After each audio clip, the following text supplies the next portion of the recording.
Chapter 7. A Mad Tea Party. There was a table set out under a tree in front of the house, and the March Hare and the Hatter were having tea at it. A dormouse was sitting between them, fast asleep, and the other two were using it as a cushion, resting their elbows on it and talking over its head. Very uncomfortable for the dormouse, thought Alice. Only as it's asleep, suppose it doesn't mind.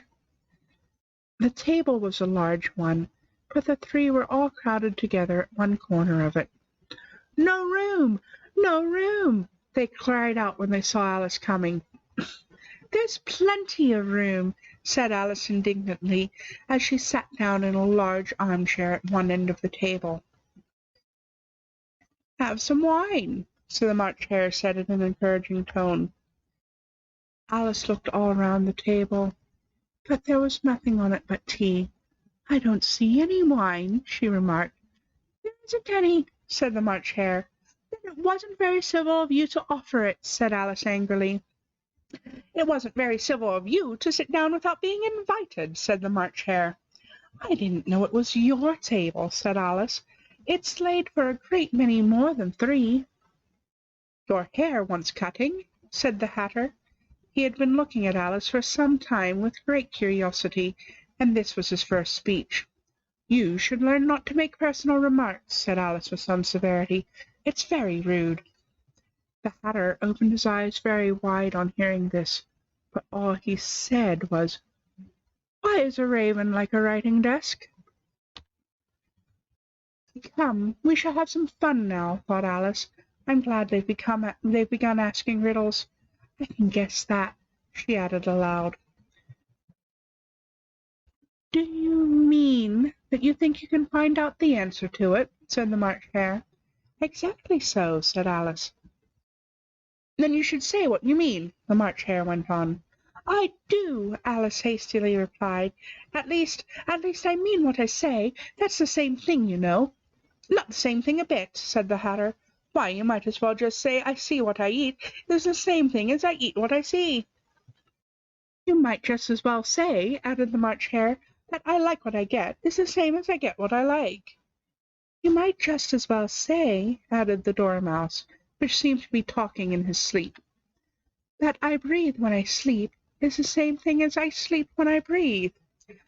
"It is the same thing with you," said the Hatter, and here the conversation dropped, and the party sat silent for a minute, while Alice thought over all she could remember about ravens and writing desks, which wasn't much. The Hatter was the first to break the silence. "What day of the month is it?" he said, turning to Alice. He had taken his watch out of his pocket, and was looking at it uneasily, shaking it every now and then, and holding it to his ear. Alice considered a little, and then said, "The 4th." "2 days wrong," sighed the Hatter. "I told you butter would not suit the works," he added, looking angrily at the March Hare. "It was the best butter," the March Hare meekly replied. "Yes, but some crumbs must have got in as well," the Hatter grumbled. "You shouldn't have put it in with a bread knife." The March Hare took the watch and looked at it gloomily. Then he dipped it into his cup of tea and looked at it again, but he could think of nothing better to say than his first remark. "It was the best butter, you know." Alice had been looking over his shoulder with some curiosity. "What a funny watch," she remarked. "It tells the day of the month, and doesn't tell what o'clock it is." "Why should it?" muttered the Hatter. "Does your watch tell you what year it is?" "Of course not," Alice replied very readily, "but that's because it stays the same year for such a long time together." "Which is just the case with mine," said the Hatter. Alice felt dreadfully puzzled. The Hatter's remark seemed to have no meaning in it, and yet it was certainly English. "I don't quite understand," she said as politely as she could. "The Dormouse is asleep again," said the Hatter, and he poured a little hot tea upon its nose. The Dormouse shook its head impatiently, and said, without opening its eyes, Of course, of course. I was just what I was going to remark myself. Have you guessed the riddle yet? The Hatter said, turning to Alice again. No, I give it up, Alice replied. What's the answer? I haven't the slightest idea, said the Hatter. Nor I, said the March Hare. Alice sighed wearily. I think you might do something better with the time, she said, than wasting it asking riddles with no answers. If you knew time as well as I do, said the Hatter, you wouldn't talk about wasting it. It's him. I don't know what you mean, said Alice. Of course you don't, the Hatter said, tossing his head contemptuously. I dare say you've never spoke to time. Perhaps not, Alice cautiously replied. But I know I have to beat time when I learn music. That accounts for it, said the Hatter. He won't stand beating. Now, if you only kept on good terms with him, he'd do almost anything you liked with the clock. For instance, suppose it were 9 o'clock in the morning, just time to begin lessons. You'd only have to whisper a hint to time, and round goes the clock in a twinkling. 1:30, time for dinner. I only wish it was, the March Hare said to itself in a whisper. That would be grand, certainly, said Alice, thoughtfully. But then I shouldn't be hungry for it, you know. Not at first, perhaps, said the Hatter, but you could keep it to 1:30 as long as you liked. Is that the way you manage? Alice asked. The Hatter shook his head mournfully. Not I, he replied. We quarrelled last March, just before he went mad, you know, pointing with his teaspoon to the March Hare. It was at the great concert given by the Queen of Hearts, and I had to sing, Twinkle, twinkle, little bat, how I wonder what you're at. You know that song, perhaps? I've heard something like it, said Alice. It goes on, you know, the Hatter continued, in this way. Up above the world you fly, like a tea-tray in the sky. Twinkle, twinkle. Here the Dormouse shook itself and began singing in its sleep. Twinkle, twinkle, twinkle, twinkle, and went on so long that they had to pinch it to make it stop. Well, I'd hardly finished the first verse, said the Hatter, when the Queen jumped up and bawled out, He's murdering the time! Off with his head! How dreadfully savage! Exclaimed Alice. And ever since that, the Hatter went on in a mournful tone, he won't do a thing I ask. It's always 6 o'clock now. A bright idea came into Alice's head. Is that the reason so many tea things are put out here? She asked. Yes, that's it, said the Hatter with a sigh. It's always tea time, and we've no time to wash the things between whiles. And you keep moving round, I suppose, said Alice. Exactly so, said the Hatter, as things get used up. But what happens when you come to the beginning again? Alice ventured to ask. Suppose we change the subject, March Hare interrupted, yawning. I'm getting tired of this. I vote the young lady tell us a story. I'm afraid I don't know one, said Alice, rather alarmed at the proposal. Then the Dormouse shall, they both cried. Wake up, Dormouse, and they pinched it on both sides at once. The Dormouse slowly opened his eyes. I wasn't asleep, he said in a hoarse, feeble voice. I heard every word you fellows were saying. Tell us a story, said the March Hare. Oh, yes, please do, pleaded Alice. And be quick about it, said the Hatter, or you'll be asleep again before it's done.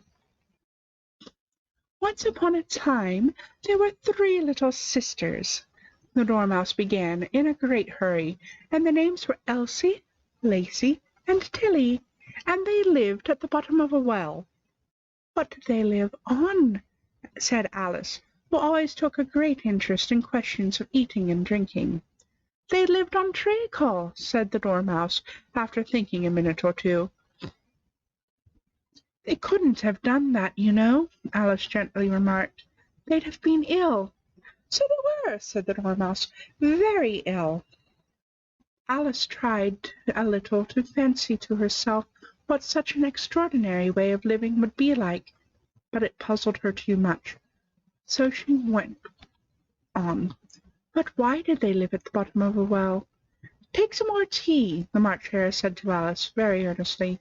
"I've had nothing yet," Alice replied in an offended tone, "so I can't take more."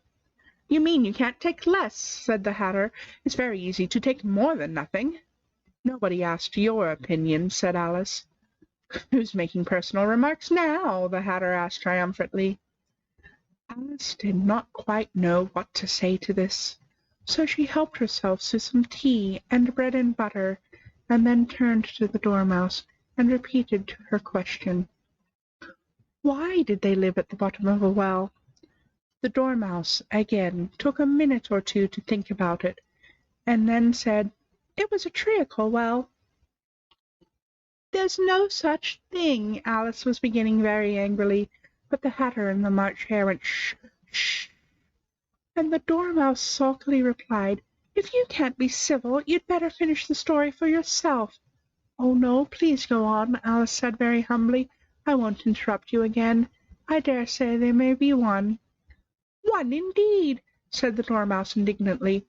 However, he consented to go on. "And so these three little sisters, they were learning to draw, you know." "What did they draw?" said Alice, quite forgetting her promise. "Treacle," said the Dormouse, without considering it at all this time. "I want a clean cup," interrupted the Hatter. "Let's all move one place on." He moved as he spoke, and the Dormouse followed him. The March Hare moved into the Dormouse's place, and Alice rather unwillingly took the place of the March Hare.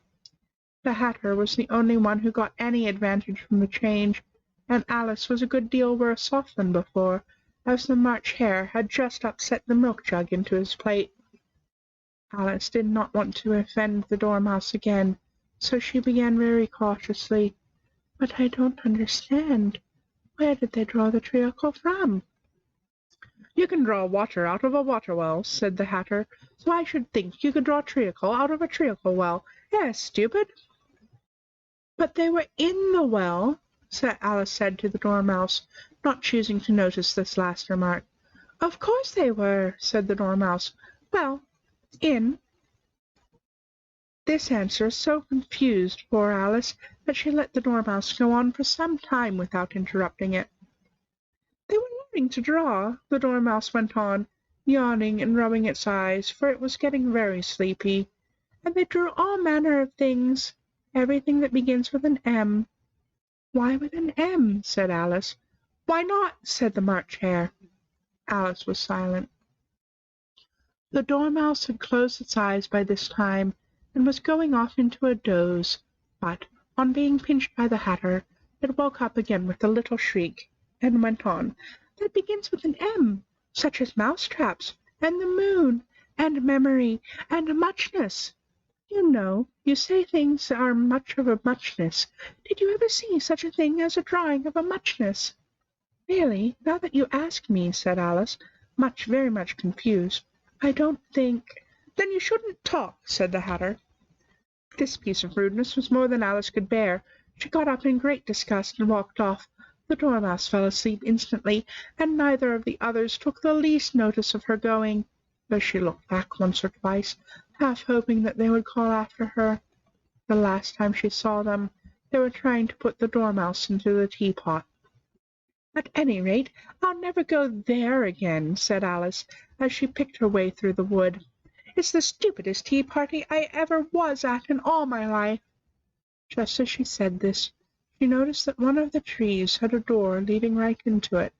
"That's very curious," she thought. "But everything's curious today. I think I may as well go in at once." And in she went. Once more she found herself in the long hall, and close to the little glass table. "Now I'll manage much better this time," she said to herself, and began by taking the little golden key and unlocking the door that led into the garden. Then she set to work nibbling at the mushroom. She had kept a piece of it in her pocket, till she was about a foot high. Then she walked down the little passage, and then she found herself at last in the beautiful garden, among the bright flower beds and the cool fountains.